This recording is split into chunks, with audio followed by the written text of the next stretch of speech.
more French citizens will go to the polls today. This comes after President Emmanuel Macron announced the decision to call snap elections. The right-wing parties in that country are expected to do well. For more, we're joined by SABC News correspondent Ross Cullen, who joins us now live from Paris. A very good morning to you, Ross. Thank you so much for joining us. President Macron is under so much pressure. Any reason why he took such a drastic decision?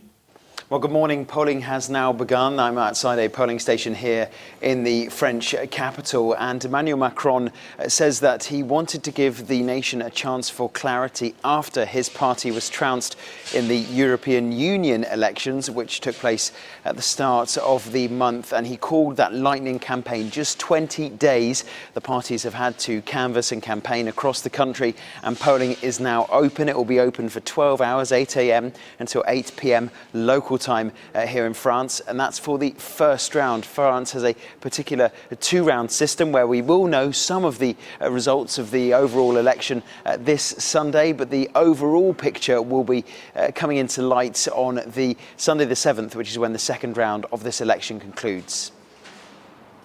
Now, are we likely to see the right-wing National Rally winning with an outright majority?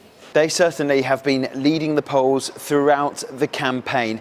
They have been polling more than 30% in and around there throughout the whole 20 days of the campaign. They certainly performed the best of all the parties in the European Union election, which presaged this national election. Marine Le Pen is hoping that there can be a very strong performance by the National Rally, the far-right populist party here in France, that could propel her to president in 2027. Before that, if they do win the election, then President Macron will be forced to appoint her party leader, the 28-year-old Jordan Bardella, as the new French Prime Minister. That would force something that in France is known as cohabitation, where the President and Prime Minister come from different political backgrounds. We have had it previously, but only with Conservatives and Socialists, centre-right and centre-left. Never before between a centrist and a representative from the far right.